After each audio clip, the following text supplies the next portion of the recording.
Am I the only one that doesn't understand what confusion does? Like, I know the Pokemon is supposed to be confused, but why am I also confused? Is that the point? And what about plus confuse ray? Does that also confuse the trainer? And why did it take me so long to figure out that I actually had to press the plus button on my Nintendo Switch controller to use a plus move? I don't know, so today we're covering every status in Legends ZA and comparing how they stack up in the mainline games as well as the plus button to see if it's worth using an entire slice of your Mega Evolution meter or if it's better to save it for your Mega Evolution.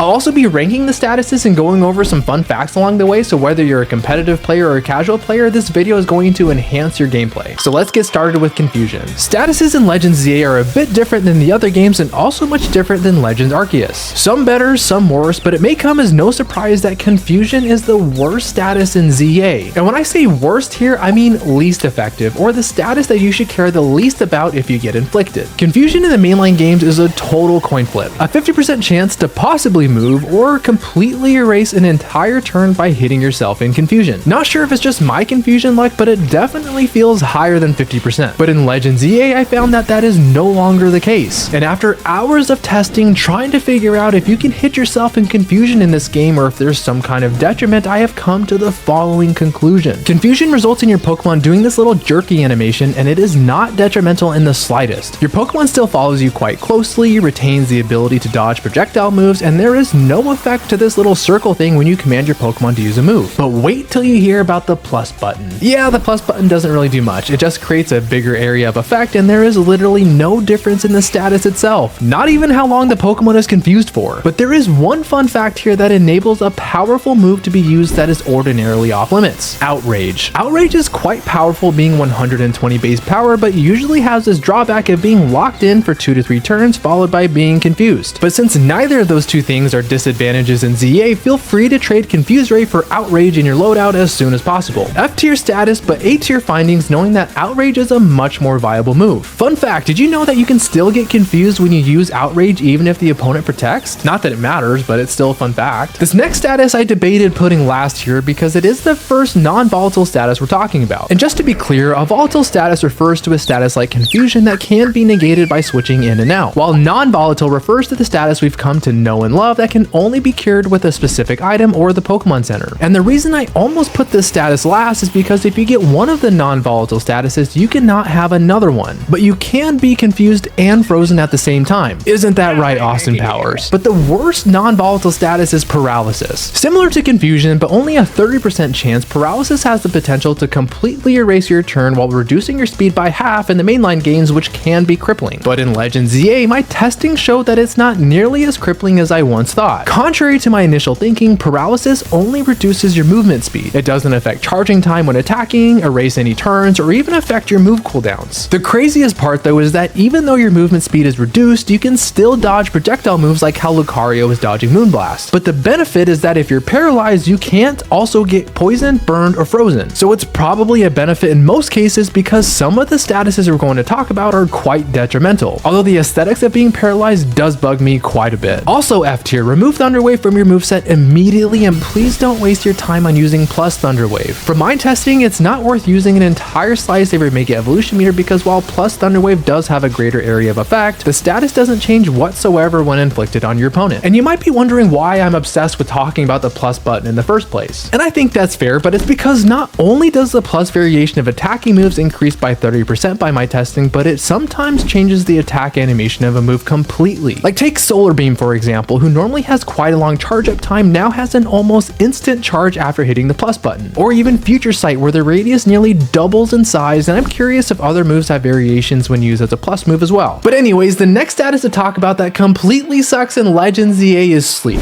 Or should I say drowsy? Oh no, not again! We all know Sleep in the mainline games completely immobilizes a Pokemon for 1 to 3 turns, and depending on your luck, you can completely sway the game. And in Legends Arceus, Drowsy works similar to Paralysis in that sometimes your turn got erased, but in Legends ZA, Sleep works how I initially thought Paralysis would work, because Sleep is the only status I found that affects your cooldown time. Take this Charizard for example. Dragon Pulse and Air Slash typically have a cooldown of 5 and 3 seconds respectively when used without a status. However, However, when drowsy, their move cooldown times have now doubled to 10 and 6 seconds respectively, which obviously can be quite the detriment, but still quite niche as switching is the name of the game in most battles, whether online or casually. And you might be thinking that plus hypnosis quadruples the move cooldown time, so that way your opponent is stuck on the field without being able to use any moves.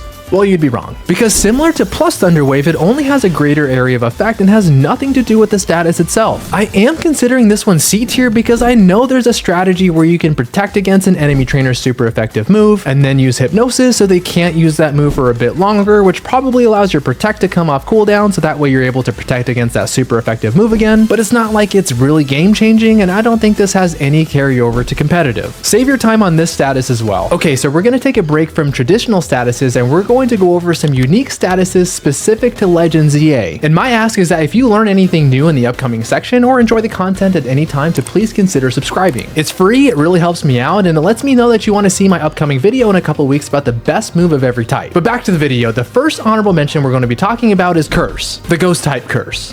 The other curse is going to get talked about in another video, but Ghost Cursed, I guess, is essentially the same thing as the mainline games where a ghost type sacrifices half their HP in order for your Pokemon to lose a quarter of their health every 7 seconds. It's not nearly as impactful as mainline games because can you imagine running around the battlefield trying to dodge attacks at half health for 30 seconds just to take 1 KO? But I guess in the current meta, it is a good way to force Geomancy Xerneas to switch since they probably don't want to be losing their health. And side note, be wary that Curse can KO your Pokemon even outside of battle in the ZA Royale if you don't recall your Pokemon. Plus Curse, on the other hand, has absolutely no difference that I can see. It's still a quarter of your Pokemon's HP every 7 seconds, and I'm unsure if I'm missing something, but this is the only move I've found so far without any additional effect when using the plus button. Parasong is next and might as well be tied with Curse because the effects are quite similar. The user sings a song and any Pokemon that hears it will faint after 30 seconds. So I guess it's better than Curse, being that you don't lose half your health in order to just use the move, but the Pokemon doesn't gradually lose health every 7 seconds. However, it is a similar effect in that the inflicted Pokemon can still get KO'd in 30 seconds if they don't switch. And with this one as well, you can still get KO'd even after the battle ends if you leave your Pokemon out. You are notified by this little symbol playing every 10 seconds to remind you that the end is coming, but who's got time to pay attention to that? And for what it's worth, Plush Parasong greatly widens the radius of the song, although it still takes a full 30 seconds for your Pokemon's doom to arrive. Heal Block is our second to last honorable mention we'll go over and is quite niche, but can have a significant impact in the right circumstances, like very specific circumstances. Now, of course, Heal Block does exactly what it says, and it prevents you from healing your Pokemon, whether it's using healing items from the satchel or a berry of some kind. And although the effect doesn't last that long, only about 20 seconds, it still carries over after a battle is over in the ZA Royale to prevent you from healing. But it also prevents you from using moves like Giga Drain, Draining Kiss, and Parabolic Charge. Now, this might seem obvious to everybody out there except me, since all of these moves restore the user's HP after attacking, but for some reason I thought that you could still damage the Pokemon with these moves, but you just wouldn't receive HP back in the process. But it completely prevents your Pokemon from using those moves, which means that you could cripple a Draining Kiss Giga Drain Pokemon like Floette, for example. Quite niche, but much better than some of the statuses I've mentioned. And the last but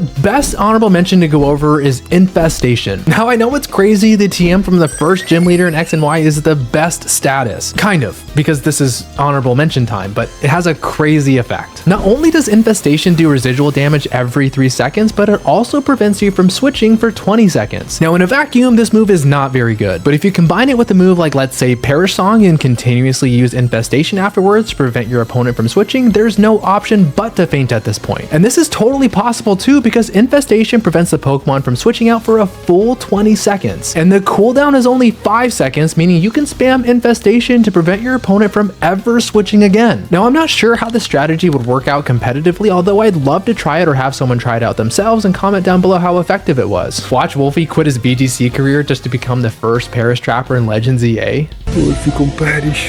Okay, so back to the real statuses, and coming in at number 4 is Poison, but Toxic is at 3.5 because clearly it is better, right? So first thing I want to say about Poison is, does anybody else notice that the secondary effects proc much more often in this game? Like, it already feels much higher than 30% in the mainline games, but it feels like every time I get hit with a poison move, I'm poisoned. Except for when I want to get poisoned, like when I'm filming B-roll for this video, but that's besides the point. So we all know how poison works. In the mainline games, the poison Pokemon loses 1/8 of their maximum HP at the end of every turn. But in Legendsza, your Pokemon loses 5% of their HP every 3.5 seconds, which in my opinion is way worse. I don't know why they settled on 3.5 seconds, like why not 3 or 4 seconds, but whatever. Battles are already quick as they are, and being poisoned while your opponent switches or mega evolves just ticks away at your health even more, making it almost impossible to stay alive. But do you know what's worse? Toxic damage. Because similar to the mainline games, Toxic does start off by dealing less damage than Poison at just 1% of the Pokemon's max HP, but this time, your Pokemon takes damage every 2.5 seconds and the damage compounds on itself. 1% gets added to the Toxic Pokemon's damage, and for your convenience, I've outlined it here on the screen so you can see just how quickly it can escalate. And this typically results in your Pokemon fainting in about 26 seconds or so. Now, Plus Toxic, on the other hand, if you haven't guessed by now, is the exact same thing as Toxic, but just a wider area of effect. So again, Plus moves aren't really benefiting anyone, and you're better off saving your Mega Evolution meter for Mega Evolution. So far, that is. And it is worth noting that Poison does take effect outside of the battle too, but only if that Pokemon is traveling outside of the Pokeball, so you can keep them safe by keeping them inside. And there's also the fact that Poison will not KO a Pokemon outside of battle, even if they're outside of their Pokeball, but it will go down to just 1 HP. So now it's time to talk about probably my least favorite status ever,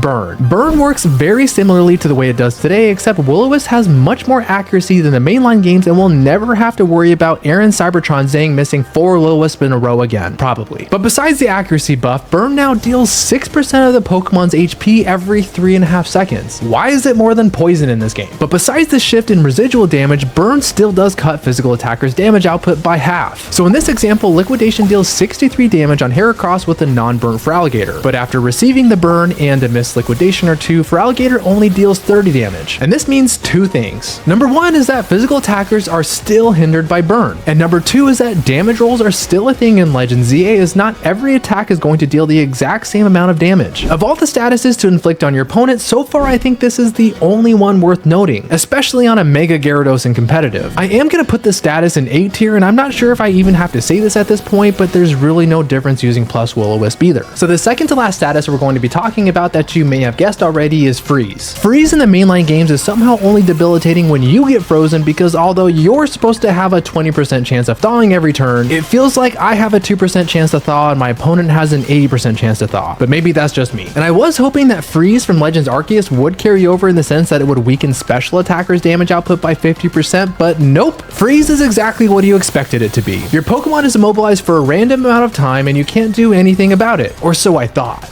Because similar to the mainline games, moves like Flare Blitz and Flame Wheel will thaw you out immediately. But I was misled to believing that it worked with any fire move, but I proved that to be false, as you can see me trying to use Fire Punch and Ember with no success. Now I would be rating this much higher than any other status since it can be game changing, but the fact that there's no reliable way to inflict it only allows me to put this status in A tier. And I know what you're thinking, what could possibly be better than freezing a Pokemon and having them be immobile while you wail on them with attack after attack after attack? Well, in my opinion, it's Leech Seed. And before you say anything, I know that these are my personal reasons, but listen to how effective this strategy can be. Leech Seed drains 12% of the seeded Pokemon's HP every 8 seconds, with a caveat of 100% of the HP drained going directly to your own Pokemon's health. And if you're holding the Big Root, your Pokemon will recover an additional 30% HP to be restored as health. And if you add in moves like Giga Drain or Leech Life to restore even more health, I think you can start to see why this is my favorite status move to use. In casual play, you know I like to use the Protect strategy, so relying on Leech Seed and Giga Drain to slowly KO opponents is very satisfying. Now, one thing about the strategy though is that it can easily be negated by switching Pokemon in and out, but in online battling, that is exactly why I use it in the first place. If I see a Pokemon like Xerneas on the battlefield, I can just Leech Seed them and force the trainer to switch. It's either that or they have to deal with the fact that they're slowly going to get their health sucked away. But this does force my opponents to use at least one of their 2 most valuable resources, switches or their health. And if you happen to catch them on your last switch, you can enjoy a little bit of extra recovery and position yourself into a better matchup, take several KOs, and stay relatively healthy to dominate the match. Now, Leech Seed might not be the flashiest status, but it is the most satisfying. It forces switches, reliably heals your Pokemon, allows you to catch Yveltal really easily, and it slows down the pace of combat to turn every battle into a slow, glorious drain fest. And I'm not sure if this goes without saying or not, but none of these moves work on a Rogue Mega Evolution Pokemon. And disappointingly, just like every other status move I mentioned, Plus Leech Seed doesn't do anything except broaden the range, allowing you to plant your seed in more Pokemon. What? Thank you so much for watching. If you learned something new today or enjoyed the video at all, I would really appreciate a like,